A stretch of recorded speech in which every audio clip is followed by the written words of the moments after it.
আল্লাহ সুবহানাহু ওয়া তাআলা পবিত্র কোরআন মাজিদে বলেন, ওয়া কাআইয়্যিম মিন ক্বরিয়াতিন আতাত আন আমরি রাব্বিহা, এরকম কত শহরবাসী, কত গ্রামবাসী আল্লাহর আনুগত্য করতে অস্বীকার করেছে, ওয়া রুসুলিহি, এবং তার রাসূলের আনুগত্য করতে অস্বীকার করেছে, ফাহাসাবনাহা হিসাবান শাদীদা, সেই গ্রাম ও শহর ও এলাকাবাসীকে আমি আল্লাহ শক্তভাবে পাকড়াও করেছি। ওয়া'আযাবনাহা আযাবান নুকরা, আর ওই গ্রাম ও শহরবাসীকে আমি কঠোর ও কঠিন শাস্তি দিয়েছি। ফাযাকাত ওয়াবালা আমরিহা, তারা তাদের কর্মফল দুনিয়াতেই ভোগ করেছে। ওয়া কানা আকিবাতু আমরিহা খুসরা, আর তাদের কর্মফল ক্ষতি ও লোকসান ছাড়া কিছুই নাই, লাভজনক কিছুই নাই। আর এক আয়াতে আল্লাহ সুবহানাহু ওয়া তাআলা বলেন, ওয়া কাম আহলাকনা মিন ক্বরিয়াতিন, আমি ইতিপূর্বে অসংখ্য অগণিত উন্নত শহর, উন্নত নগর ও উন্নত বন্দরকে ধ্বংস করে দিয়েছি। বাতিরাত মাঈশাতাহা, যে উন্নত নগর, বন্দর ও শহরের উন্নত লাইফস্টাইল, উন্নত প্রযুক্তি ওই শহরবাসীকে অহংকারী বানিয়ে দিয়েছিল। তো সেই উন্নত বন্দর ও নগর, যেই উন্নত বন্দর ও নগরের অধিবাসীদেরকে সেই উন্নত বন্দর ও নগরের উন্নত লাইফস্টাইল অহংকারী বানিয়ে দিয়েছিল, আমি আল্লাহ এমনভাবে ধ্বংস করে দিয়েছি যে ফাতিলকা মাসাকিনুহুম লাম তুসকান মিন বাদিহিম ইল্লা কালিলা, যে ওই উন্নত শহর পরবর্তীতে আর বসবাসেরই উপযুক্ত থাকেনি। আজকের পৃথিবীতে যদি আমরা উদাহরণ হিসেবে নিই, দুবাইকে উদাহরণ হিসেবে নিতে পারি, ঢাকার গুলশান, ধানমন্ডি, বনানীকে উদাহরণ হিসেবে নিতে পারি, সিঙ্গাপুরকে উদাহরণ হিসেবে নিতে পারি, নিউ ইয়র্ক, ওয়াশিংটন, লস অ্যাঞ্জেলসকে উদাহরণ হিসেবে নিতে পারি, যে আল্লাহ বলছেন আমি এরকম বহু উন্নত নগর ও বন্দর ধ্বংস করে দিয়েছি, যে উন্নত নগর ও বন্দরের উন্নত লাইফস্টাইল তাদেরকে অহংকারী করে তুলেছিল। কিভাবে ধ্বংস করেছি? আর বসবাসের উপযুক্ত থাকে। আজকের দুবাইয়ে যেখানে মানুষ একটা ফ্ল্যাট ক্রয়ের জন্য কোটি কোটি টাকা ব্যয় করে দিচ্ছে, তো এরকম পৃথিবীতে দুবাইয়ের চেয়ে উন্নত নগরী ছিল। কিভাবে আল্লাহ ধ্বংস করেছে? যে পরের দিন আর বসবাসের উপযুক্ত থাকে না। এভাবে আল্লাহ সুবহানাহু ওয়া তাআলা অহংকারকে মাটিতে মিশিয়ে দিয়েছে। ওয়া কাম মিন ক্বরিয়াতিন আহলাকনাহা ফাজাআ বা'সুনা বায়াতান ওয়া হুম নাইমুন, এরকম কত শহর, বন্দর, নগর, গ্রাম, এলাকা আমি আল্লাহ ধ্বংস করে দিয়েছি, তাদের উপর আমার আযাব পৌঁছেছে এমত অবস্থায় যে তারা ঘুমন্ত, এমত অবস্থায় যে তারা দুপুরের বিশ্রাম গ্রহণ করছে। আর এক আয়াতে আল্লাহ সুবহানাহু ওয়া তাআলা বলেন, ফাকুল্লান আখাযনা বিযামবিহি, আমি অতীতে যত নগর, বন্দর, শহর ধ্বংস করে দিয়েছি তার প্রত্যেকটা পাপের কারণে ধ্বংস করেছি। ফাকুল্লান আখাযনা বিযামবিহি, প্রত্যেকটা ধ্বংস করেছি পাপের কারণে। ফামিনহুম মান আরসালনা আলাইহি হাসিবা, কিছু নগর ও বন্দরকে ধ্বংস করেছি ঝড় বাতাস দিয়ে। অমিনহুম মান আখাযাতহু সাইহা, কিছু নগর ও বন্দরকে ধ্বংস করেছি বিকট আওয়াজ দিয়ে। অমিনহুম মান খাসাফনা বিহিল আরজ, কিছু শহর, এলাকা, গ্রাম ধ্বংস করেছি মাটিতে ধসিয়ে দিয়ে। অমিনহুম মান আগরাকনা, আর কাউকে কাউকে ধ্বংস করেছি পানিতে ডুবিয়ে। ওয়ামা কানাল্লাহু লিয়াজলিমাহুম, আর আল্লাহ যে এই সমস্ত জাতি, সম্প্রদায়, নগর ও বন্দর ধ্বংস করে দিলেন, তো আল্লাহ অত্যাচারী নয়। ওয়ালাকিন কানু আনফুসাহুম ইয়াজলিমুন, বরং তাদের নিজেদের অত্যাচারের কারণে আল্লাহ তাদেরকে ধ্বংস করে দিয়েছেন। সম্মানিত উপস্থিতি, এই কয়েকটি আয়াত থেকে স্পষ্ট বোঝা গেল যে আল্লাহ সুবহানাহু ওয়া তাআলা আযাব ও গজব দেন, বিভিন্নভাবে, বিভিন্ন ধরনে, বিভিন্ন স্টাইলে দেন। এবার চলেন দেখি আল্লাহ সুবহানাহু ওয়া তাআলা পবিত্র কোরআন মাজিদে অতীতে ধ্বংস হয়ে যাওয়া কিছু সম্প্রদায়ের বিবরণ তুলে ধরেছেন। তার মধ্যে আমরা বেশি না, কয়েকটি সম্প্রদায়ের ধ্বংস হওয়ার বিবরণ আজকে আপনাদের সামনে তুলে ধরব। এক, কওমে নূহ, নূহ আলাইহিস সালাতু ওয়াস সালামের সম্প্রদায়ের ধ্বংস হওয়ার বিবরণ। আল্লাহ বলছেন, ওয়ালাকাদ আরসালনা নূহান ইলা কওমিহি, আমি নূহকে তার জাতির নিকটে পাঠিয়েছিলাম, আর নূহ বলেছিল, ইয়া কওমি ইবুদুল্লাহ মা লাকুম মিন ইলাহিন গায়রুহ, হে আমার জাতি, হে আমার সম্প্রদায়, আল্লাহর ইবাদত করো। আল্লাহ ব্যতীত ইবাদতের যোগ্য সত্যিকার কোনো মাবুদ, কোনো ইলাহ পৃথিবীতে নাই। আফালা তাত্তাকুন, তোমরা কি আল্লাহকে ভয় করো না? আল্লাহ সুবহানাহু ওয়া তাআলা অন্য আয়াতে বলেন, ওয়ালাকাদ আরসালনা নূহান ইলা কওমিহি, আমি নূহকে তার কওম, তার জাতি, তার সম্প্রদায়ের নিকট পাঠিয়েছিলাম। ফালাবিসা ফীহিম আলফা সানাহ ইল্লা 50, নূহ তাদের মধ্যে দাওয়াতি কাজ করেছে 50 কম 1000 বছর। নূহ তাদের মধ্যে দাওয়াতি কাজ করেছে আলফা সানাহ 1000 বছর, ইল্লা 50 50 বাদে, তথা 950 বছর দাওয়াতি কাজ করেছে। ফাখাযাহুমুত তুফান, অতঃপর আল্লাহর আযাব এবং আল্লাহর গজব তাদেরকে ঘিরে ধরেছে। কিভাবে আল্লাহর আযাব এবং গজব ঘিরে ধরলো তার বর্ণনা আল্লাহ সুবহানাহু ওয়া তাআলা পবিত্র কোরআন মাজিদে দিচ্ছেন। যখনই নূহ আলাইহিস সালাতু ওয়াস সালাম তাদেরকে দাওয়াত দিতেন, তখনই বলতেন, যদি তোমরা আমার এই কথা না শ্রবণ করো, আল্লাহর গজবের শিকার হবে তোমরা। তো 950 বছর একই কথা শুনেছে একটা গ্রামের মানুষ, একই কথা শুনেছে একটা এলাকার মানুষ, একটা অঞ্চলের মানুষ, কাপাসিয়ার মানুষ, গাজীপুরের মানুষ, 950 বছর। তো শুনতে শুনতে বিরক্ত হয়ে গেছে। বিরক্ত হয়ে নূহ আলাইহিস সালাতু ওয়াস সালামের সম্প্রদায় বলছে, ইয়া নূহ কদ জাদালতানা ফাআকসারতা জিদালানা, নূহ অনেক জ্বালিয়েছ, বলে নাউজুবিল্লাহ, অনেক ডিস্টার্ব দিয়েছ, অনেক ঝগড়া করেছ, অনেক দাওয়াত দিয়েছ। ফাতিনা বিমা তাইদুনা, তুমি যে বারবার ভয় দেখাতে যে আল্লাহর আযাব আসবে, ফাতিনা বিমা তাইদুনা, ওই আযাবটা নিয়ে আসো, বলে নাউজুবিল্লাহ। অনেক জ্বালিয়েছো, অনেক ডিস্টার্ব দিয়েছো, আল্লাহর যে আযাব ও গজবের ভয় দেখাতে, ফাতিনা বিমা তাইদুনা, সে আযাব এবং সেই গজব নিয়ে আসো। ইন কুনতা মিনাস সাদিকিন, যদি তুমি সত্যবাদীদের অন্তর্ভুক্ত হয়ে থাকো। এবার আল্লাহ সুবহানাহু ওয়া তাআলা বর্ণনা দিচ্ছেন নূহ আলাইহিস সালাতু ওয়াস সালামের সম্প্রদায়কে ধ্বংস করার বর্ণনা। ওয়াসনাইল ফুলকা বিআয়ুনিনা, আমি নূহকে বললাম, তুমি আমাদের চোখের সামনে, আমাদের সামনে তুমি নৌকা তৈরি করো। ওয়াসনাউল ফুলক ওয়া কুল্লামা মাররা আলাইহি মালাউম মিন কওমিহি সাখিরু মিন, নূহ নৌকা বানানো শুরু করলো। যখনই তার সম্প্রদায়ের লোকজন নৌকার পাশ দিয়ে অতিক্রম করতো, সাখিরু মিন, তখন নূহকে নিয়ে হাসি ঠাট্টা করত। আল্লাহ উত্তরে বলছেন, ফাইন্না নাসখারু মিনকুম কামা তাসখারুন, আজকে তোমরা নূহকে নিয়ে যেমন হাসি ঠাট্টা করছো, আমি আল্লাহ তোমাদেরকে নিয়েও হাসি ঠাট্টা করবো। ফাসাউফা তা'লামুন মাই ইয়াতিহি আযাবুন ইউখজিহ, সেই দিন তোমরা বুঝতে পারবে আল্লাহর আযাব কিভাবে আসে, আল্লাহর আযাব কাকে বলে। আমি নূহকে আদেশ দিলাম, কুল নাহমিল ফিহা মিন কুল্লি যাওজাইন, যে পৃথিবীতে যত জাতি গোত্র আছে প্রত্যেক জাতি গোত্র থেকে এক জোড়া প্রাণী উঠিয়ে নাও। আর যারা ঈমান আনয়ন করেছে, ওমান আমানা, তাদেরকে উঠিয়ে নাও। ওমা আমানা মাআহু ইল্লা কালিল, তবে নূহের সাথে অল্প সংখ্যক মানুষ ঈমান আনয়ন করেছে। ওয়াকাল আরকাবু ফিহা বিসমিল্লাহি মাজরিহা ওয়া মুরসাহা ইন্না রাব্বি লাগাফুরুর রহিম, আর নূহকে বললাম, আল্লাহর নামে নৌকে আরোহণ করো, নিশ্চয় তোমার প্রতিপালক পরম ক্ষমাশীল ও পরম দয়ালু। ওয়াহিয়া তাজরি বিহিম ফি মাউজিন কাল জিবাল, নূহের এই নৌকা এমন সমুদ্র তরঙ্গের মধ্যে দিয়ে চলতে লাগলো, যেই তরঙ্গের ঢেউ ছিল পাহাড় সমপরিমাণ। আর পাহাড় সমপরিমাণ এই ঢেউয়ের অবস্থার মধ্যে নূহ আলাইহিস সালাতু ওয়াস সালাম তার সন্তানকে বলছেন, ইয়া বুনাইয়া আরকাব মা'ানা ওয়ালা তাকুম মা'আল কাফিরিন, হে আমার বৎস, আমাদের সাথে নৌকায় উঠো, কাফেরদের অন্তর্ভুক্ত হয়েও না। তখন নূহ আলাইহিস সালাতু ওয়াস সালামের সন্তান বলছে, সাআবি ইলা জাবালিন ইয়াসিমুনি, সবচেয়ে উঁচু পাহাড়ে আশ্রয় নিব, সবচেয়ে উঁচু পাহাড়ে আল্লাহর পানি পৌঁছতে পারবে না। নূহ আলাইহিস সালাতু ওয়াস সালাম উত্তরে বললেন, লা আসিমাল ইয়াউম, আজকে আশ্রয় দানকারী আল্লাহর আযাব থেকে, আল্লাহর গজব থেকে, লা আসিমাল ইয়াউম মিন আমরিল্লাহ, পৃথিবীর কোনো উঁচু পাহাড়ও বাঁচবে না আজকে আল্লাহর আযাব এবং গজব থেকে। তাই হলো, যদি হিমালয় পাহাড়ের চূড়ায় গিয়েও আশ্রয় নিয়ে থাকে, তো আল্লাহ পানি বাড়াতে বাড়াতে বাড়াতে বাড়াতে হিমালয় পাহাড়কে ডুবিয়ে দিয়েছিলেন, তথা সারা পৃথিবীতে শুধু নিচে ছিল পানি, উপরে ছিল আসমান। এরপরে আল্লাহ বললেন, ইয়া আরদু বলঈ মাআক, হে জমিন তোমার পানি শুষে নাও। ওয়া সামা আকলাই, হে আসমান থেমে যাও, ক্ষান্ত হও, বৃষ্টি বর্ষণ বন্ধ করো।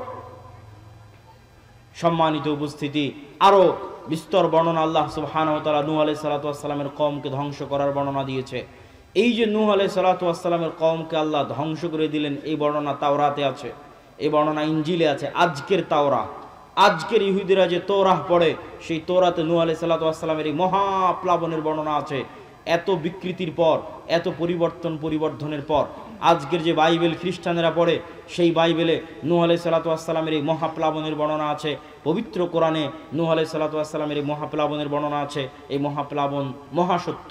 তবে হ্যাঁ, আজকে লস অ্যাঞ্জেলসে যে আগুন জ্বলতেছে তা আল্লাহর এই মহাপ্লাবনের সামনে কিছুই না।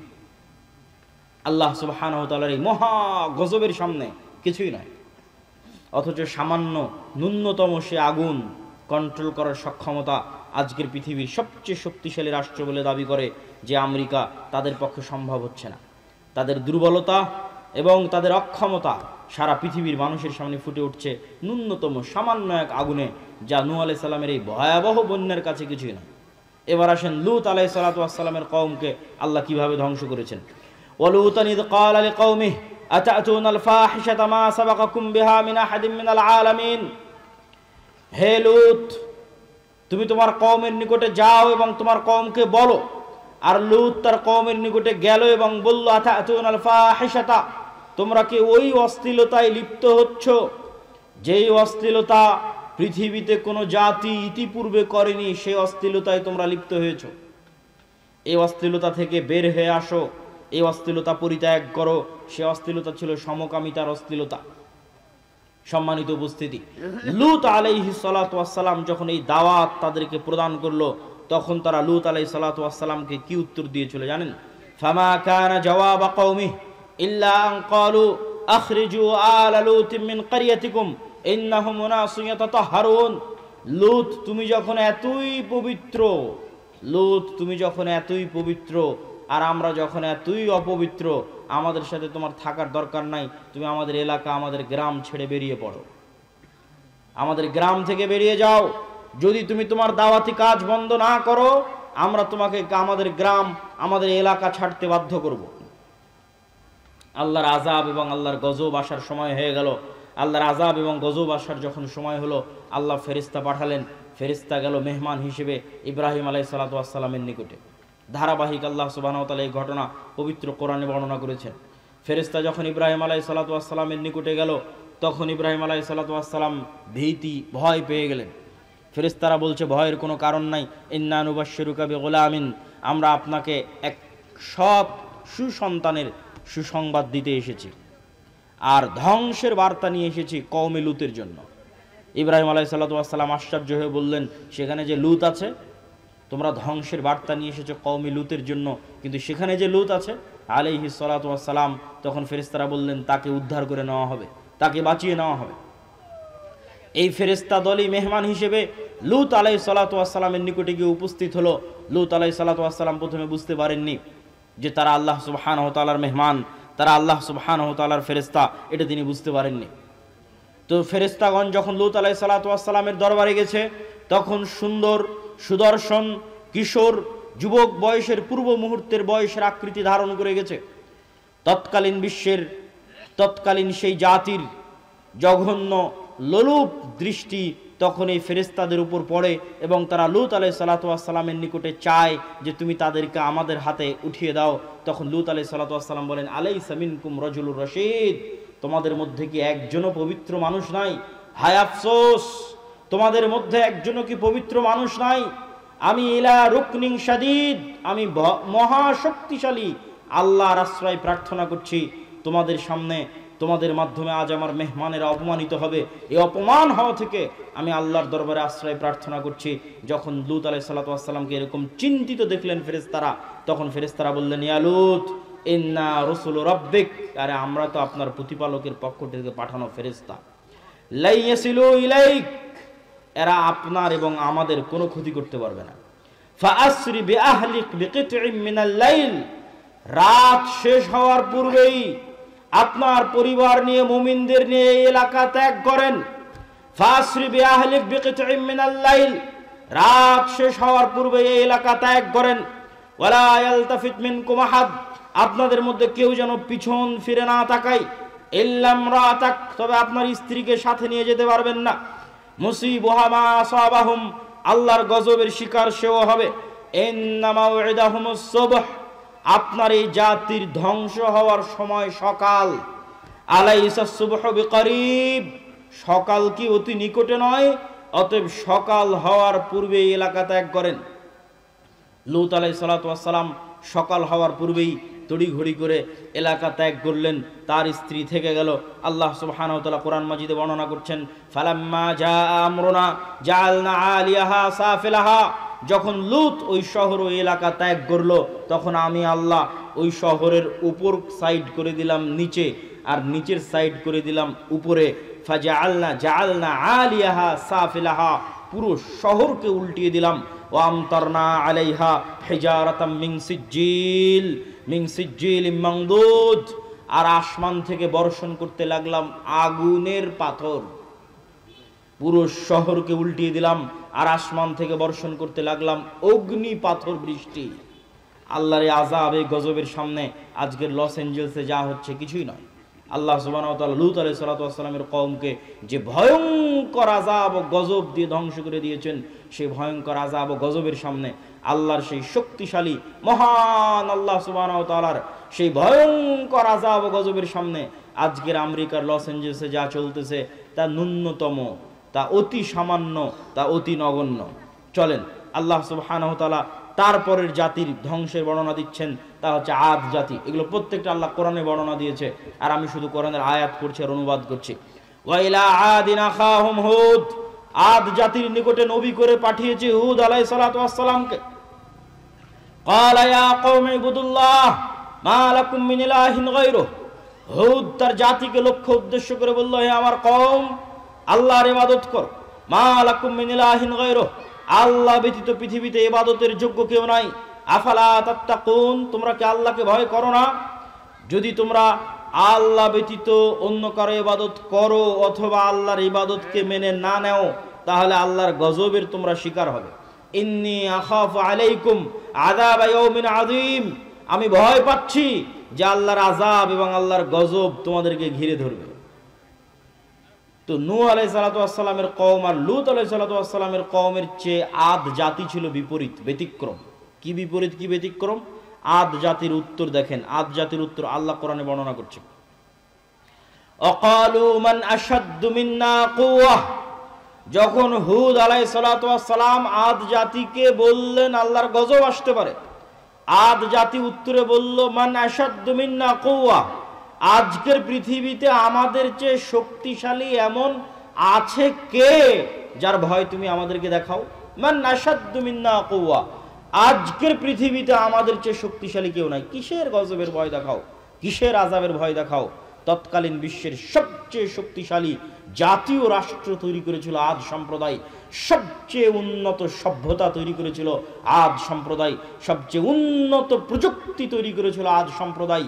সে উন্নত প্রযুক্তি, উন্নত সভ্যতা, জ্ঞান বিজ্ঞানের সর্বোচ্চ শিখরে পৌঁছে গিয়ে আদ জাতি অহংকার বশত দাবি করেছিল, মান আশাদ্দু মিন্না কুওয়া, আজকের পৃথিবীতে আমাদের চেয়ে এমন শক্তিশালী কে আছে যার আযাব এবং যার গজবের ভয় তোমরা দেখাও। আল্লাহ উত্তরে বলছেন, আওয়ালাম ইয়ারাউ আন্নাল্লাহাল্লাযী খালাকাহুম হুয়া আশাদ্দু মিনহুম কুওয়া, তারা কি জানে না যে তারা জ্ঞানে বিজ্ঞানে প্রযুক্তিতে শক্তিতে সভ্যতায় সক্ষমতায় উন্নতির সর্বোচ্চ শিখরে যদি পৌঁছে যায়, মানব জাতি যত শক্তিশালী হওয়া সম্ভব, যত উন্নত প্রযুক্তির হওয়া সম্ভব, তার সর্বোচ্চ লেভেলে যদি পৌঁছে যায়, তবুও তারা আল্লাহর সৃষ্টিজীব আর আল্লাহ তাদের সৃষ্টিকর্তা। আল্লাহ বলছেন, আদ জাতিকে লক্ষ্য করে আল্লাহ বলছেন, তারা যত শক্তিশালী হোক এই লেভেল তো ভাঙতে পারবে না যে সে সৃষ্টিজীব আর আমি আল্লাহ তার সৃষ্টিকর্তা। এইটা কি ভাঙতে পারে? আজকের ইসরায়েল, আজকের আমেরিকা, আজকের ভারত দাবি করতে পারে, মান আশাদ্দু মিন্না কুওয়া, আজকের পৃথিবীতে আমাদের যে শক্তিশালী আছে কে, কে শক্তিশালী আছে দাবি করতে পারে। কিন্তু আল্লাহ সুবহানাহু ওয়া তাআলা উত্তরে বলছেন, তোমরা শক্তিতে সামর্থ্যে যত সর্বোচ্চ পর্যায়ে পৌঁছে যাও, তারপরও এই লেভেল অতিক্রম করতে পারবে না যে তোমরা হচ্ছে সৃষ্টিজীব আর আল্লাহকে সৃষ্টিকর্তা। তো যিনি সৃষ্টিকর্তা উনি কি সৃষ্টিজীবের চেয়ে শক্তিশালী নন? শক্তিশালী, চিরন্তন এবং চিরস্থায়ীভাবে শক্তিশালী। তাহলে আদ জাতির এই গর্ব এবং এই অহংকারকে আল্লাহ সুবহানাহু ওয়া তাআলা এবার ধ্বংস করে দিচ্ছেন। ওয়া আম্মা আদুন ফাউহলিকু বিরিহিন সারসারিন আতিয়া, আমি আদ জাতিকে ধ্বংস করে দিলাম ভয়ঙ্কর প্রচন্ড ঝড় বাতাস, যেই ভয়ঙ্কর প্রচন্ড ঝড় বাতাস প্রবাহিত থেকেছে 1 সপ্তাহ যাবৎ, বিরিহিন সরসরিন আতিয়া। আর সেই ভয়ঙ্কর ঝড় বাতাসের অন্যতম আরেকটি বৈশিষ্ট্য হচ্ছে সে বাতাস ছিল প্রচন্ড ঠান্ডা, প্রচন্ড ঠান্ডা ভয়ঙ্কর ঝড় বাতাস যেই দিক দিয়ে গেছে সেই দিক দিয়ে গোড়া কাটা খেজুর গাছের মতো পড়ে গেছে। কি মানুষ, কি বিল্ডিং, কি দালান কোঠা, কি গাছপালা, বাতাসের তেজ যেদিক দিয়ে গেছে সেদিক দিয়ে গোড়া কাটা খেজুর গাছের ময়নায় পড়ে গেছে। আল্লাহ সুবহানাহু ওয়া তাআলা এই আযাব এবং গজবের বর্ণনা পবিত্র কোরআন মাজিদে দিয়েছেন যে তিনি আদ জাতিকে এভাবে ধ্বংস করেছেন। এবার সামুদ জাতি, সামুদ জাতিকে আল্লাহ সুবহানাহু ওয়া তাআলা কিভাবে ধ্বংস করলেন? আল্লাহ সুবহানাহু ওয়া তাআলা পবিত্র কোরআনে বলছেন, ওয়া ইলা সামুদ আখাহুম সালেহ, সামুদ জাতির নিকটে নবী করে পাঠিয়েছিলাম সালেহকে। আদ জাতির নিকটে নবী করে পাঠানো হয়েছে হুদকে। কওমে নূহের নিকটে নবী করে পাঠানো হয়েছে নূহকে। কওমে লূতের নিকটে নবী করে পাঠানো হয়েছে লূতকে। আর সামুদ জাতির নিকটে নবী করে পাঠিয়েছি সালেহকে। সালেহ গিয়ে বলল, ইয়া কওমি ইবুদুল্লাহ মা লাকুম মিন ইলাহিন গায়রুহ, হে আমার সম্প্রদায় আল্লাহর ইবাদত কর। আল্লাহ ব্যতীত পৃথিবীতে ইবাদতের যোগ্য আর কোনো সত্য মাবুদ, সত্য সত্তা নাই। আর আমি সালেহ আল্লাহর নিদর্শন স্বরূপ তোমাদের জন্য নিয়ে এসেছি একটা উটনি, নাকাতুল্লাহ, হাদিহি নাকাতুল্লাহ, এই যে আল্লাহর উটনি নিদর্শন স্বরূপ নিয়ে এসেছি। ফাদারুহা তাকুলু ফি আরদিল্লাহ, এই উটনির তোমরা কোনো ক্ষতি করার চেষ্টা করিও না। যদি এই উটনির ক্ষতি করার চেষ্টা করো ফায়াখুদাকুম আযাবুন আলীম, ভয়ঙ্কর শাস্তি তোমাদেরকে গ্রাস করবে। আর এই উটনির জন্য কি, বেশি কিছু না। হাদিহি নাকাতুন লাহা শিরবুন ওয়ালাকুম শিরবু ইয়াউমিন মা'লুম, 6 দিন তোমাদের উটনি কুয়াতে পানি পান করবে, আর এই উটনি একদিন কুয়ায় পানি পান করবে। যেই দিন এই উটনি একদিন কুয়ায় পানি পান করবে সেই দিন এই উটনির এত পরিমাণ দুধ হবে, যেই দুধ নিয়ে সমগ্র সামুদ সম্প্রদায়, আত্মীয় স্বজন, পাড়া প্রতিবেশী, গরু ছাগল বাছুর পশু প্রাণী মিলে সেই দুধ দহন করে শেষ করতে পারবে না। এই নিয়ামত আল্লাহ তাদেরকে দিয়েছিলেন, এই নিদর্শন আল্লাহ তাদেরকে দিয়েছিলেন, কিন্তু তাদের অন্তরে অহংকার পেয়ে বসেছিল। তাদের অন্তরে কিরকম অহংকার পেয়ে বসেছিল আল্লাহ সুবহানাহু ওয়া তাআলা পবিত্র কোরআন মাজিদে তাদের এই বর্ণনা দিচ্ছেন, তাদের এই অহংকারের বর্ণনা দিচ্ছেন। ফাআকারুন নাকাহ ওয়া আতাউ আন আমরি রাব্বিহিম, তারা আল্লাহর এই নিদর্শনকে উপেক্ষা করত, উটনির পা কেটে নিল। শুধু কি উটনির পা কেটে নিল? উটনির পা কেটে নিয়ে এসে সালেহ আলাইহিস সালাতু ওয়াস সালামকে বলছে, ইয়া সালেহ ইতিনা বিমা তাইদুনা ইন কুনতা মিনাল মুরসালিন।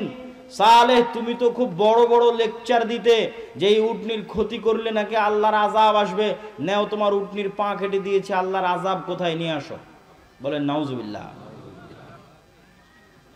আল্লাহর আযাব তারা নিজেদের জন্য চেয়ে নিল, পরীক্ষায় ফেল করলো। এবার আল্লাহ সুবহানাহু ওয়া তাআলা তাদের আযাবের বর্ণনা দিচ্ছেন পবিত্র কোরআন মাজিদে, যে আল্লাহ সুবহানাহু ওয়া তাআলা তাদেরকে কিভাবে ধ্বংস করেছেন। আল্লাহ সুবহানাহু ওয়া তাআলা তাদেরকে ধ্বংসের বর্ণনা দিতে গিয়ে বলেন, ফাআখাযাতহুমুর রাজফা ফাআসবাহু ফি দারিহিম জাসিমিন, আমি সামুদ সম্প্রদায়কে ধ্বংস করেছি বিকট আওয়াজ দিয়ে। কি ভয়ঙ্কর বিকট আওয়াজ! এমন ভয়ঙ্কর বিকট আওয়াজ যে ফাআখাযাতহুমুর রাজফা, এমন ভয়ঙ্কর বিকট আওয়াজ যে ফাআসবাহু ফি দারিহিম জাসিমিন, যে যে অবস্থায় ছিল ওই অবস্থায় থেকে গেছে, কিন্তু মারা গেছে। যে যে অবস্থায় ছিল, কেউ হয়তো 1 কাপ চা মুখে নিয়ে চায়ের পেয়ালা কাছে ধরেছিল, এই সময় ভয়ঙ্কর বিকট আওয়াজ চলে এসেছে, চায়ের পেয়ালা ওইভাবে ধরেই থেকে গেছে, পৃথিবী থেকে বিদায় নিয়ে চলে গেছে ভয়ঙ্কর বিকট আওয়াজে।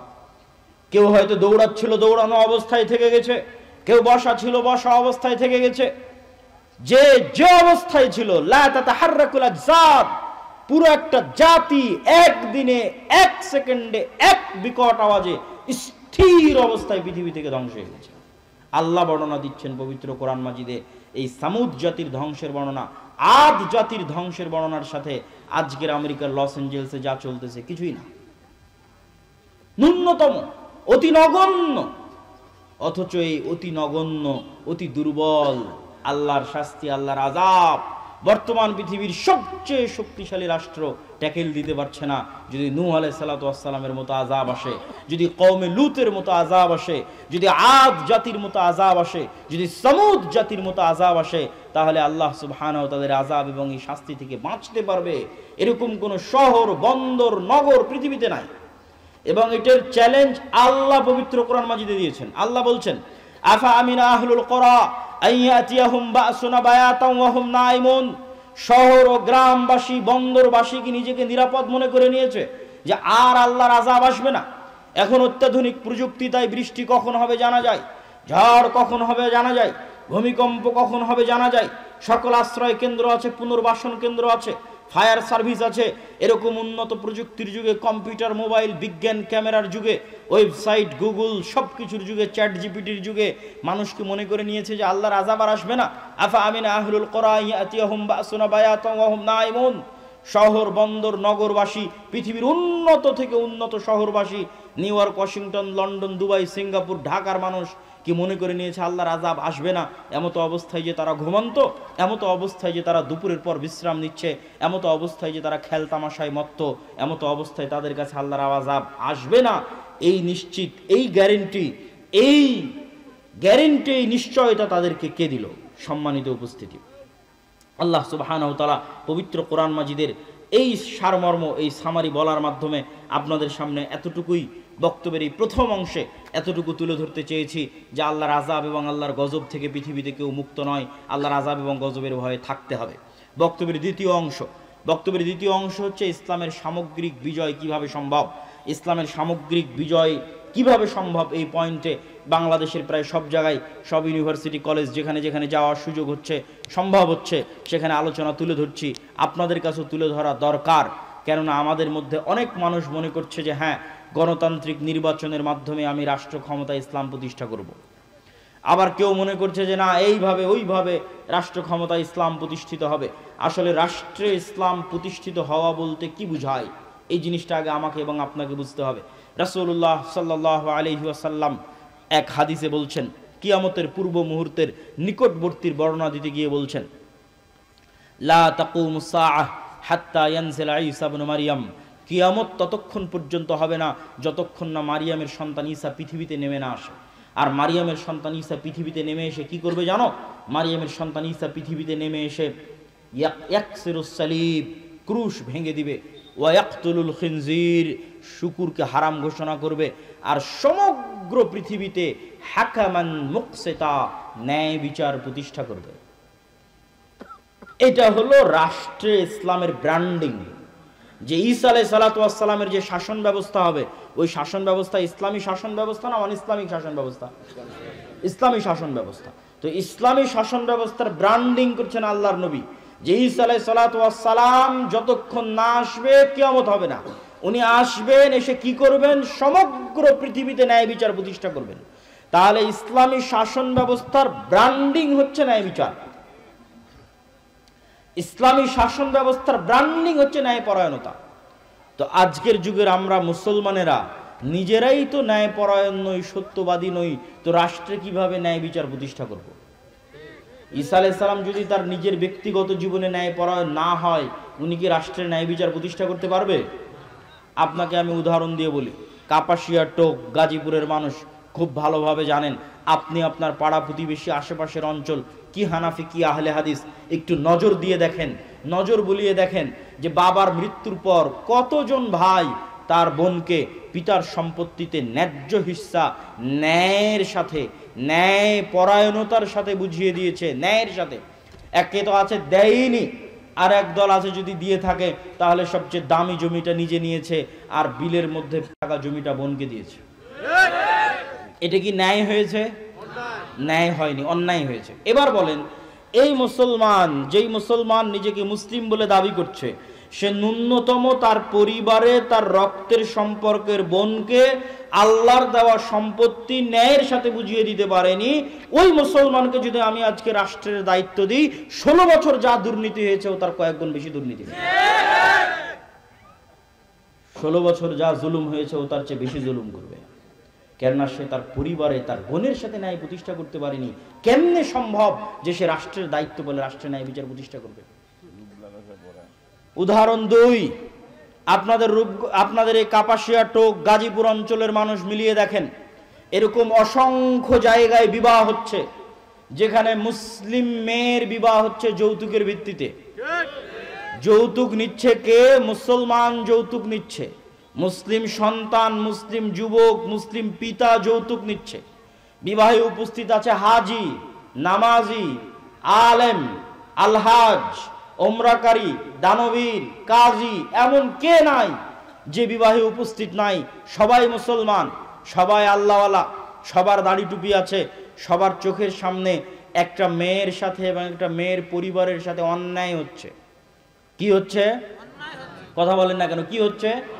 অন্যায় হচ্ছে। আপনি নিশ্চিত থাকেন, এই যে যুবক তার স্ত্রীর কাছে যৌতুক নিয়েছে, এই যে ছেলের পরিবার যে ওই মেয়ের পরিবারের থেকে যৌতুক নিয়েছে, আর ওই বিবাহে যত মুসলমান উপস্থিত হয়েছে, এদেরকে আজ এখন যদি রাষ্ট্রের দায়িত্ব দেওয়া হয়, তো গত 16 বছর যা দুর্নীতি হয়েছে, আর একদিনে তার চেয়ে বেশি দুর্নীতি করবে। তাহলে কিভাবে আপনি বলবেন যে ইসলাম রাষ্ট্র ক্ষমতায় প্রতিষ্ঠিত হবে? এই সমস্ত মুসলমানদের দিয়ে, যারা অন্যায়কারী, মিথ্যুক, দুর্নীতিবাজ, তাদের দিয়ে ইসলাম প্রতিষ্ঠিত হবে রাষ্ট্রে? অসম্ভব, অসম্ভব। ইসলামের ব্র্যান্ডিংই হচ্ছে ন্যায় বিচার প্রতিষ্ঠা। তো ন্যায় বিচার প্রতিষ্ঠা করতে হলে আগে আপনাকে ন্যায়পরায়ণ হতে হবে, এবং ন্যায়পরায়ণ হওয়ার গুরুত্ব, তাৎপর্য কোরআন এবং হাদিসে কত বেশি। রাসূলুল্লাহ সাল্লাল্লাহু আলাইহি ওয়াসাল্লাম বলছেন, সাবআতু ইউদিল্লুহুমুল্লাহ ইয়াওমা লা দিল্লা ইল্লা দিল্লুহ, 7 শ্রেণীর মানুষকে কঠিন কিয়ামতের মাঠে বিশেষ ছায়া দেওয়া হবে। তার 1 নম্বরে কোন নামাজি, হাজি, তাহাজ্জুদ গুজার, দানবীরকে স্থান দেওয়া হয়নি। স্থান দেওয়া হয়েছে ইমামুন আদিল, ন্যায়পরায়ণ, দায়িত্বশীলকে স্থান দেওয়া হয়েছে। ন্যায়পরায়ণতা বড় কঠিন জিনিস, বড় ভয়ঙ্কর জিনিস। রাসূলুল্লাহ সাল্লাল্লাহু আলাইহি ওয়াসাল্লাম সন্তানদের মধ্যে আদর করতেও ন্যায় প্রতিষ্ঠা করতে বলেছেন। আল্লাহ সুবহানাহু ওয়া তাআলা বিবাহ করতে গিয়ে স্ত্রীর উপর ন্যায় প্রতিষ্ঠা করতে বলেছেন। ন্যায় নিশ্চিত না করতে পারলে অতিরিক্ত বিবাহ করতে নিষেধ করেছেন। আল্লাহ সুবহানাহু ওয়া তাআলা ন্যায়ের আদেশ দিতে গিয়ে বলেন, ইন্নাল্লাহা ইয়া'মুরুকুম বিল আদল, আল্লাহ তোমাদেরকে ন্যায়ের আদেশ দিচ্ছে। আল্লাহ ন্যায়ের আদেশ দিতে গিয়ে বলেন, ওয়ালা ইয়াজরিমান্নাকুম শানআনু কওমিন আলা আল্লা তা'দিলু, দুনিয়ার মানুষ, দুনিয়ার মুসলমানেরা, মুমিনেরা জেনে রাখো, কোন জাতি, কোন গোত্র, কোন সম্প্রদায়ের প্রতি তোমার অন্তরে যে রাগ, ক্ষোভ, বিদ্বেষ লুকিয়ে আছে, এটা যেন তার প্রতি ন্যায় আচরণ করতে তোমাকে বাধা না দেয়। এটাই তাকওয়া। ন্যায়পরায়ণ হওয়াই তাকওয়া। কেননা আল্লাহ নিজে ন্যায়পরায়ণ। পৃথিবীতে যত নবী রাসূল পাঠিয়েছেন সব ন্যায়পরায়ণ।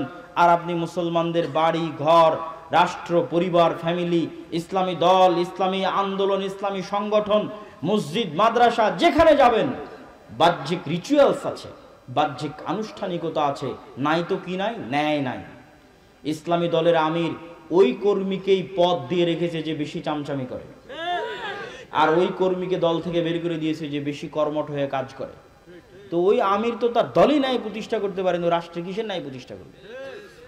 মাদ্রাসার পরিচালক, মসজিদের সভাপতি, তার মসজিদের ইমাম, মুয়াজ্জিন, খাদেম, মাদ্রাসার স্টাফ, দায়িত্বশীল, তাদের প্রতি ন্যায় প্রতিষ্ঠা করতে পারেনি, তো রাষ্ট্রে কিসের ন্যায় প্রতিষ্ঠা করবে? নামাজ আছে, বাহ্যিক আনুষ্ঠানিকতা আছে, কিন্তু নেতা হওয়া যায় না এগুলো দিয়ে। নেতা হতে হলে ন্যায়পরায়ণতা লাগে, নেতা হতে হলে সত্যবাদিতা লাগে। আজকের মুসলমানদের চারিত্রিক অধপতন, মিথ্যা এবং অন্যায়ের দিক থেকে মুসলমানদের চারিত্রিক অধপতন আজ থেকে 1400 বছর পূর্বের মক্কার কাফের মুশরিক কুরাইশদের চাইতে নিম্ন অবস্থায় আছে। আমি বাড়িয়ে বলিনি, দলিল সহ বলতেছি, আজকের মুসলমানদের ব্যক্তিত্ব আবু সুফিয়ান, কাফের মুশরিক অবস্থায় আবু সুফিয়ানের যে ব্যক্তিত্ব ছিল তার চেয়ে নিকৃষ্ট অবস্থায় আছে। আজকের মুসলমানদের ব্যক্তিত্ব আল্লাহর নবীর চাচা আবু তালেবের কাফের মুশরিক অবস্থায় যে ব্যক্তিত্ব, যে শাখসিয়া, যে পার্সোনালিটি, যে ন্যায়পরায়ণতা, যে সত্যবাদিতার উপর প্রতিষ্ঠিত ছিল তার চেয়ে নিম্ন অবস্থায় আছে। আবু সুফিয়ান যখন কাফের অবস্থায়, তখন বাদশাহ হিরাক্লিয়াস আবু সুফিয়ানকে জিজ্ঞেস করছে, জেরুজালেমে বসে, জেরুজালেমে আবু সুফিয়ানকে জিজ্ঞেস করা হচ্ছে, বাদশাহ হিরাক্লিয়াস জিজ্ঞেস করছে, না কোনো ফোন আছে, না কোনো ক্যামেরা আছে, না কোনো লাইভ আছে, না কোনো রেকর্ডার আছে, আর আবু সুফিয়ানকে জিজ্ঞেস করা হচ্ছে তার চিরশত্রু সম্পর্কে। অথচ আবু সুফিয়ান একটা কথা তার শত্রু মুহাম্মদ সাল্লাল্লাহু আলাইহি ওয়াসাল্লাম সম্পর্কে মিথ্যা কথা সেই দিন বাদশাহ হিরাক্লিয়াসের দরবারে দাঁড়িয়ে বলেনি। আজকে আপনি আপনার বাংলাদেশের যে কোনো রাজনৈতিক নেতাকে তার বিপরীত রাজনৈতিক দলের নেতা সম্পর্কে জিজ্ঞেস করে দেখেন, যা বলবে 16 আনাই মিথ্যা। কেননা এই গণতান্ত্রিক রাজনীতি টিকেই আছে মিথ্যার উপর। এখানে মিথ্যুক না হলে আপনি রাজনীতি করতে পারবেন না, আর মিথ্যুক কখনো নেতা হতে পারে না। নেতৃত্বের গুণ মুসলমানদের ওখানেই হারিয়ে গেছে। আমেরিকা, ইউরোপ গিয়ে দেখেন মুসলমানেরা কাফের মুশরিকের কাছে মিথ্যা বলছে 2 টাকা বেশি পাওয়ার জন্য, মিথ্যার উপর প্রতিষ্ঠিত হয়ে আছে। রূপগঞ্জের মানুষকে দেখেছি গত নির্বাচনের সময় যে সব এমপির কাছ থেকে টাকা নিয়ে বলেছে তাকে ভোট দিবে। মিথ্যুক। মুসলমানদের বেসিক যে গুণ, সেই গুণ তারা হারিয়ে ফেলেছে। কেমনে তারা নেতা হবে, কেমনে তারা কল্পনা করে যে ইসলামকে তারা রাষ্ট্র ক্ষমতায় প্রতিষ্ঠিত করবে, কেমনে, কোন দিক থেকে, কোন সেন্সে? রাসূলুল্লাহ সাল্লাল্লাহু আলাইহি ওয়াসাল্লাম বলেন, সালাসুন মান কুন্না ফি, 3টে বৈশিষ্ট্য যার মধ্যে থাকবে সে মুনাফিকান খালিসা, খাঁটি মুনাফিক। ইজা হাদ্দাসা কাযাবা, কথা বললে মিথ্যা বলে, ওয়াদা করলে ভঙ্গ করে, আর দায়িত্ব দেওয়া হলে দায়িত্বের খেয়ানত করে। যখন দায়িত্ব দেওয়া হয় সেই দায়িত্বের খেয়ানত করে, সব হচ্ছে মুনাফিক। আপনি কত ওসি, ডিসি, এসপি, মন্ত্রী, মিনিস্টার, রেসিডেন্ট, সাব রেজিস্ট্রার নেবেন যারা নামাজি, আল্লাহওয়ালা, হাজি, কিন্তু সে যে পদে দায়িত্ব পালন করছে ওই দায়িত্বের সাথে খেয়ানত করতেছে। কিন্তু আমরা তাদেরকে বুঝাতে পারিনি ইসলাম কি। বুঝাতে না পারার কারণে মানুষ বলে যে আমি প্রশ্ন ফাঁসের টাকা আল্লাহর রাস্তায় দান করব। কেমনে বলে? এটা আমাদের ব্যর্থতা। আমরা যারা দায়ী, আলেম, ওলামা, তাদের ব্যর্থতা। একজন এসিল্যান্ড, একজন সাব রেজিস্ট্রার তার দায়িত্বের জায়গায় খেয়ানত করে কেমনে কল্পনা করে যে ওই দায়িত্বের খেয়ানতের মাধ্যমে যে অর্থ উপার্জন করেছে সেই অর্থ আল্লাহর রাস্তায় দান করে সে জান্নাতে যাবে। অথচ আল্লাহর নবী বলে গেছে সে মুনাফিক। কি বলে গেছে? মুনাফিক। দায়িত্ব দেওয়া হয়েছে, দায়িত্ব পালন আমানতের সাথে পালন করেনি, মুনাফিক। তো মুনাফিক মুসলিমের নামাজ দিয়ে কি হবে? মুনাফিক মুসলিমের হজ, উমরা, দান দিয়ে কি হবে? তাকে আল্লাহ কখনো নেতা বানাবেন না। কেননা এই ধরনের মানুষ গোলাম হওয়ার জন্য পৃথিবীতে এসেছে, আজীবন গোলাম থাকবে। এই জন্য রাসূলুল্লাহ সাল্লাল্লাহু আলাইহি ওয়াসাল্লাম মুসলমানদের যেন সেলফ রেসপেক্ট ঠিক থাকে, মুসলমানদের যেন আত্মমর্যাদা, আত্মসম্মান ঠিক থাকে। মিথ্যা বললে আত্মসম্মান থাকে না, অন্যায় করলে আত্মসম্মান থাকে না, নেতা হওয়া যায় না। তো মুসলমানেরা যেন নেতা হতে পারে, মুসলমানদের যেন আত্মমর্যাদা, আত্মসম্মান ঠিক থাকে। এই জন্য আল্লাহর নবী বলতেন, তার নিজের আত্মমর্যাদা, আত্মসম্মান ঠিক রাখার জন্য বলতেন, আল্লাহুম্মা ইন্নী আউযু বিকা মিনাল মাআসামি ওয়াল মাগরাম। আল্লাহ, পাপ থেকে বাঁচতে চাই, কর্জ থেকে বাঁচতে চাই, ঋণ থেকে বাঁচতে চাই। আর এক দোয়ার মধ্যে আল্লাহ নবী বলছেন, আল্লাহুম্মা ইন্নী আউযু বিকা মিনাল হাম্মি ওয়াল হুজনি। বলতে বলতে বলছেন, ওয়া গালাবাতিদ দাইনি বা ওয়াজালঈদ দাইনি। হে আল্লাহ, ঋণের বোঝা থেকে পরিত্রাণ চাই, ঋণের বোঝা থেকে বাঁচতে চাই।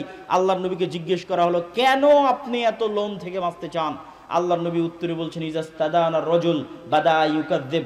মানুষ যখন লোন নেওয়া শুরু করে মিথ্যা বলা শুরু করে। এইটা ছিল আমাদের মূল পয়েন্ট, যে মুসলমানের আত্মমর্যাদা যেন নষ্ট না হয়। মিথ্যা বললে আত্মসম্মান থাকে না। এই জন্য আল্লাহর নবী নিজে লোন থেকে বাঁচতে চাইতেন, মুসলিম উম্মাকে লোন থেকে বাঁচার জন্য বলতেন। কিন্তু আপনি যান গ্রামে গঞ্জে, কয়টা বাড়ি আপনি খুঁজে পাবেন যারা কিস্তির সুদের ভিত্তিতে লোন নেয়নি, আর প্রত্যেক দিন ওই লোনওয়ালাকে, ওই কিস্তিওয়ালাকে মিথ্যা বলতেছে না। পুরো পরিবার মিলে মিথ্যা বলছে, নিজে মিথ্যা বলছে, স্ত্রীকে মিথ্যা বলাচ্ছে, সন্তানকে মিথ্যা বলাচ্ছে। যেই পুরো একটা পরিবার মিথ্যার উপর গড়ে উঠছে, এই পরিবার রাষ্ট্র ক্ষমতায় ইসলাম প্রতিষ্ঠা করবে? এই পরিবার বাংলাদেশকে ভারতের গোলামি থেকে মুক্তি দিবে?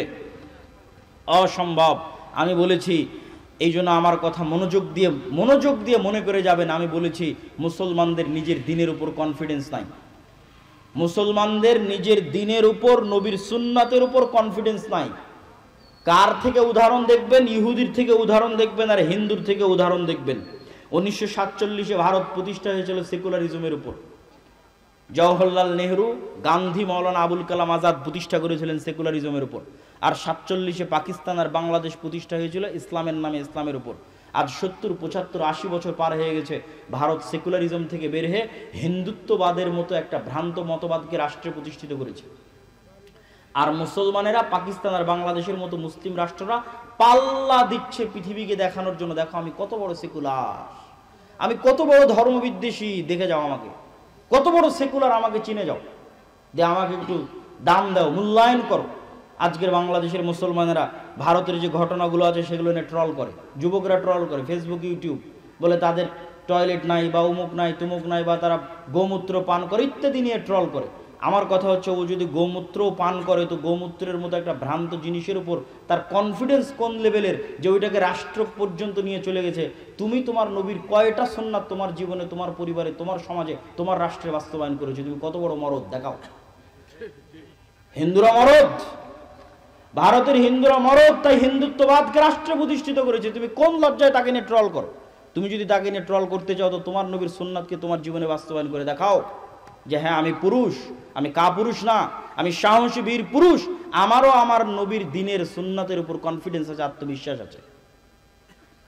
লন্ডন শহরে জরিপ চালান, কয়টা ইহুদির মুখে দাঁড়িয়ে আছে আর কয়টা মুসলমানের মুখে দাঁড়িয়ে আছে। মুসলমানের তার নবীর সুন্নাতের উপর আত্মবিশ্বাস কতটুকু, আর ইহুদির তার নবীর সুন্নাতের উপর আত্মবিশ্বাস কতটুকু, জরিপ চালান। আত্মবিশ্বাস বিক্রি করে দিয়ে, আত্মমর্যাদা বিক্রি করে দিয়ে কখনো আপনি মুক্তি পাবেন না, গোলামি থেকে মুক্তি পাবেন না। আপনাকে নিজের নবীর সুন্নাতের উপর কঠোর থেকে কঠোর আস্থাভাজন হতে হবে, আত্মবিশ্বাসী হতে হবে, দৃঢ় সংকল্প হতে হবে, ন্যায়পরায়ণ হতে হবে, সত্যবাদী হতে হবে, তবে আপনি নেতা হতে পারবেন। অটোমেটিক আপনার মতো মানুষকে দিয়ে আল্লাহ রাষ্ট্র ক্ষমতা ইসলাম প্রতিষ্ঠা করে দিবে, জোর করা লাগবে না, আল্লাহর দয়ায় প্রতিষ্ঠিত হয়ে যাবেন। আর যদি ন্যায় না থাকে, সত্য না থাকে, নিজের নবীর দিনের উপর কনফিডেন্স না থাকে, কম্প্রোমাইজ করার মানসিকতা থাকে, তাহলে যতই বক্তব্য দেন অন্তত আপনার মতো মানুষকে দিয়ে আল্লাহ ঠেকা পড়ে নিজের রাষ্ট্রে ইসলাম প্রতিষ্ঠা করতে হবে, দিয়ে ইসলামকে কলঙ্কিত করতে হবে। বিকৃত ইসলাম প্রতিষ্ঠা করে, কম্প্রোমাইজড ইসলাম প্রতিষ্ঠা করে ইসলামকে কলঙ্কিত করতে হবে, এই ঠেকা আল্লাহ সুবহানাহু ওয়া তাআলার পড়েনি। সম্মানিত উপস্থিতি, বক্তব্য আমি দীর্ঘায়িত করতে চাই না। বক্তব্যের এই পর্যায়ে এসে আপনাদের সাথে কয়েকটি জরুরি গুরুত্বপূর্ণ কথার 1 নম্বর জরুরি গুরুত্বপূর্ণ কথা হচ্ছে, আগামী 13-14 ফেব্রুয়ারি কি আছে বলতে পারবেন? আগামী 13-14 ফেব্রুয়ারি আপনাদের এখান থেকে খুবই নিকটে এখনও জামিয়া সালাফিয়া রূপগঞ্জ নারায়ণগঞ্জে মদিনা ইসলামী বিশ্ববিদ্যালয়ের একজন প্রফেসর অবস্থান করছেন, ছাত্রদেরকে দার্স দিচ্ছেন। আল জামিয়া সালাফিয়া বাংলাদেশের মাটিতে এমন এক ব্যতিক্রম প্রতিষ্ঠান যেখানে সবসময় বিদেশি শিক্ষক অবস্থান করে, ভারত, পাকিস্তান, সৌদি আরব সব দেশের শিক্ষক মণ্ডলী সবসময় অবস্থান করে, এরকম এক ব্যতিক্রম শিক্ষা প্রতিষ্ঠানের নাম জামিয়া সালাফিয়া। আগামী 13-14 ফেব্রুয়ারি পাকিস্তানের আহলে হাদিসদের সিংহপুরুষ আল্লামা ইহসান ইলাহি জহির রাহিমাহুল্লাহ, আল্লামা ইহসান ইলাহি জহির রাহিমাহুল্লাহর সন্তান আল্লামা ইবতিসাম ইলাহি জহির রাহিমাহুল্লাহ আপনাদের জামিয়া সালাফিয়াতে আসতেছে। আপনাদেরকে ব্যাপক উপস্থিতির মাধ্যমে তাকে স্বাগতম জানাতে হবে, বলেন ইনশাআল্লাহ। আপনাদের স্বতঃস্ফূর্ত অংশগ্রহণের উদাত্ত আহ্বান। 2, আদ-দাওয়া ইলাল্লাহর মাধ্যমে মসজিদ ভিত্তিক দ্বীন শিক্ষা। আপনাদের এই অঞ্চলে প্রায় 19-20 থেকে 30টা আহলে হাদিস মসজিদ আছে। এই মসজিদগুলোতে মক্তব চলে কিনা, মক্তব চললে ভালোভাবে চলে কিনা, শিক্ষকের ট্রেনিং আছে কিনা, সিলেবাসের বাস্তবায়ন আছে কিনা, কেউ খোঁজ খবর নেয় কিনা, একদিন একটু বসেন, বসে আপনাদের মসজিদের ইমামদেরকে আল জামিয়া সালাফিয়া ডাঙ্গিপাড়া পবা রাজশাহীতে পাঠান। কোনো যাতায়াত খরচ দিতে হবে না, কোনো থাকা খাওয়া খরচ দিতে হবে না, কোনো ট্রেনিং ফি দিতে হবে না। ওই ইমামের এখান থেকে রাজশাহী যাওয়ার খরচও আর দাওয়া ইলাল্লাহ দিবে, জামিয়া সালাফিয়া দিবে। আবার 10 দিন ব্যাপী ওখানে থাকবে, খাবে, ট্রেনিং দিবে, তার সকল ব্যবস্থাপনা জামিয়া সালাফিয়া দাওয়া ইলাল্লাহ করবে। আবার ওখান থেকে রওনা দিয়ে আপনার কাপাসিয়া টোক গাজীপুরে আসবে, সেটার যাতায়াত খরচও তার হাতে দিয়ে হবে। আবার মক্তবে যে সিলেবাসটা বাস্তবায়ন করবে, সেই বইটা পর্যন্ত কত ছাত্র সংখ্যা মক্তবে উপস্থিত আছে তার উপর ভিত্তি করে সম্পূর্ণরূপে ফ্রি দেওয়া হবে। এই ব্যবস্থাপনা নিয়ে আমরা অপেক্ষা করছি। আপনি যদি না যান তাহলে এর জবাব আপনি দিবেন আল্লাহর দরবারে, আমরা আল্লাহ সুবহানাহু ওয়া তাআলার দরবারে দিব না। আমরা বিশ্বাস করি শুধু মাদ্রাসা প্রতিষ্ঠা করে 2% মুসলমানকে দিন শেখানো সম্ভব, আর মসজিদগুলোকে শক্তিশালী প্রতিষ্ঠান বানিয়ে 100% মুসলমানকে দিন শেখানো সম্ভব। অতএব মসজিদগুলোকে আদ-দাওয়া ইলাল্লাহর সাথে সম্পৃক্ত করেন। সকল ব্যবস্থাপনা নিয়ে আমরা বসে আছি। আপনাকে এক ধাপ একটু এগিয়ে আসতে হবে, আপনাকে এক ধাপ একটু উদার হতে হবে। 3, মাসিক আল ইতিসাম। যদিও আজকে কোনো বই পুস্তক কিছুই নিয়ে আসেনি, তারপরেও আপনাদের সামনে বলে যাই, বাংলাদেশের এক ব্যতিক্রম পত্রিকা যার ফতোয়া এই বিদেশি আলেম ওলামাদের উপস্থিতিতে, দেশি আলেম ওলামাদের উপস্থিতিতে, শাইখ আব্দুর রাজ্জাক বিন ইউসুফের উপস্থিতিতে লেখা হয়, পর্যালোচনা পরিচালনা করা হয়, সেই ফতোয়া আপনাদের কাছে আসে। আমি নিয়মিত লিখি, সম্পাদকীয় লেখা আছে। এই মাসের সম্পাদকীয় আছে দামেস্ক বিজয়ের উপর, যে দামেস্কের ঘটনা কিছুক্ষণ আগেই বললাম, যে ঈসা আলাইহিস সালাতু ওয়াস সালাম বললেন যে তিনি যতক্ষণ কিয়ামত হবে না, যতদিন ঈসা আলাইহিস সালাম না আসবে, তো এসে কি করবে? ক্রুশ ভেঙে দিবে। কেন ক্রুশ ভাঙবে? ঘটনা পড়ে দেখেন মাসিক আল ইতিসামে। কেন ক্রুশ ভাঙবে? ক্রুশ ভাঙবে এই জন্য যে তৎকালীন পৃথিবীতে মুসলমান আর রোমান খ্রিস্টানদের একটা চুক্তি হবে। 1 মিনিট, বেশি সময় নিব না, অধৈর্য হওয়ার কিছু নয়, আপনাদের চেয়ে বেশি দূরে আমরা যাব। তৎকালীন যুগে মুসলমান আর রোমান খ্রিস্টানদের একটা চুক্তি হবে, চুক্তি হয়ে তারা কমন শত্রুর বিরুদ্ধে যুদ্ধ করবে। কমন শত্রুর বিরুদ্ধে যুদ্ধ করে মুসলমান আর খ্রিস্টানরা বিজয়ী হয়ে যাবে। বিজয় মিছিল যখন বের হবে তখন এক খ্রিস্টান ক্রুশ উঁচিয়ে ধরে বলবে এই ক্রুশের কারণে বিজয় হয়েছে, বলেন নাউজুবিল্লাহ। তখন ওখানে উপস্থিত এক মুসলমানের ঈমান জেগে যাবে, সে তখন লাফ দিয়ে উঠে ক্রুশ ভেঙে দিয়ে বলবে আল্লাহর কারণে বিজয় হয়েছে। যখন ক্রুশ ভেঙে দিবে তখন এবার খ্রিস্টান আর মুসলমানের দোস্তি ছিল, দোস্তি শেষ। একদিকে রোমান খ্রিস্টান আর একদিকে মুসলমান। আল্লাহর নবী বলছে ওই দিন 80টা পতাকার অধীনে খ্রিস্টানরা একত্রিত হবে, যার এক একটা পতাকার অধীনে 12,000 করে সৈন্যবাহিনী থাকবে, তথা প্রায় 10 লক্ষ সেনাবাহিনীর সমাহার করবে খ্রিস্টানেরা। আর মুসলমানদের সেই দিন হেডকোয়ার্টার হবে দামেস্ক। আজকের মুজাহিদরা যে দামেস্ক বিজয় করলো, সেই দামেস্ক সেই দিন হবে মুসলমানদের হেডকোয়ার্টার। আল্লাহ নবী বলছেন পৃথিবীর ইতিহাসে এত ভয়ঙ্কর, এত ভয়াবহ যুদ্ধ আগে কোনোদিন হয়নি, পরেও কোনোদিন হবে না। এত ভয়ঙ্কর ভয়াবহ যুদ্ধ, কোনো বংশে যদি 100 মানুষ থাকে 99 মারা যাবে, একটা বেঁচে থাকবে। পাখি যদি 1 মাস আকাশে উড়ে তাহলে লাশ ছাড়া আর কিছু পাবে না, তখন খাদ্যদ্রব্যের অভাবে ওভাবেই পড়ে মারা যাবে, শুধু লাশ আর লাশ। রাসূল সাল্লাল্লাহু আলাইহি ওয়াসাল্লাম বলছেন সেই দিন আমার উম্মত 3 ভাগে বিভক্ত হয়ে যাবে। একদল উম্মত যুদ্ধের মাঠ ছেড়ে পালিয়ে যাবে, বলেন নাউজুবিল্লাহ। যারা যুদ্ধের মাঠ থেকে পালিয়ে যাবে তাদের তওবা আর কোনোদিন কবুল করা হবে না। অন্য তওবার, অন্য গুনাহের ক্ষমা আছে, কিন্তু ওই যুদ্ধের মাঠ থেকে যারা পালাবে ওদের ক্ষমা নেই। 2, আরেক দল শহীদ হয়ে যাবে, এরা পৃথিবীর সর্বশ্রেষ্ঠ শহীদ, আল্লাহু আকবার। আরেক দলকে আল্লাহ বিজয় দান করবে খ্রিস্টানদের উপর, এরা কিয়ামত পর্যন্ত আর কোনোদিন ফিতনায় পতিত হবে না। এদের মাধ্যমেই ঈসা আলাইহিস সালাতু ওয়াস সালাম আসবেন, ইমাম মাহদি আসবেন, তাদের মাধ্যমেই দাজ্জালের পতন হবে। তো এই যে ঘটনাগুলো, এই চমৎকার ঘটনাগুলো, তো ওই যেটা বলতেছিলাম, কেন উনি ক্রুশ ভাঙবেন? ঈসা আলাইহিস সালাতু ওয়াস সালাম এসে, মুসলমান আর খ্রিস্টানদের যুদ্ধই তো হলো ক্রুশ ভাঙাকে কেন্দ্র করে। এই যুদ্ধে বিজয়ের পর মুসলমানেরা তাদের তরবারি, তাদের রাইফেল, তাদের গুলি যখন গাছের সাথে ঝুলিয়ে রাখবে, তখন শয়তান বলবে তোমাদের বাড়িতে দাজ্জাল প্রবেশ করে গেছে। তাড়াহুড়ো করে সেই রাইফেল, সেই তরবারি নিয়ে দৌড়ে যখন দামেস্ক শহরে ফিরে আসবে, দেখবে না দাজ্জাল এখন আসেনি, তবে দাজ্জাল আসার সময় হয়ে গেছে। তখন ঈসা আলাইহিস সালাতু ওয়াস সালাম 2 জন ফেরেশতার কাঁধে ভর দিয়ে দামেস্কের মসজিদে অবতরণ করবেন। এই যে সমসাময়িক বিভিন্ন গুরুত্বপূর্ণ বিষয়ে মাসিক আল ইতিসামে আপনারা লেখা পাবেন। আবারও ঘুরিয়ে বলি, আর দাওয়া ইলাল্লাহর সাথে মসজিদ ভিত্তিক সম্পৃক্ত হন, মাসিক আল ইতিসাম সংগ্রহ করেন। জামিয়া সালাফিয়ার 13-14 ফেব্রুয়ারি যে সালাফি কনফারেন্স, এই সালাফি কনফারেন্সে আপনাদের ব্যাপক উপস্থিতি চাই। পাকিস্তান থেকে আহলে হাদিসদের অনেক বড় আলেম আল্লামা ইহসান ইলাহি জাহির রাহিমাহুল্লাহর সন্তান আসতেছে, তাকে স্বাগতম জানাতে হবে। এই দায়িত্ব আপনাদের, এই দায়িত্ব আহলে হাদিসদের। আল্লাহ সুবহানাহু ওয়া তাআলা কবুল করুক, আল্লাহুম্মা আমিন। এই বলে আজকে আমার সংক্ষিপ্ত বক্তব্য শেষ করছি, প্রশ্ন উত্তরের দিকে চলে যাচ্ছি। অবৈধ বিদ্যুৎ লাইন থেকে বিদ্যুৎ নিয়ে ইসলামী প্রোগ্রাম করা শরীয়ত সম্মত হবে কতটুকু? জিনিস আজকের আলোচনাতেই তো বলে দিলাম, আলোচনায় তো শুনলেন, তো আবার কি জিজ্ঞাসা করেন? আমার বয়স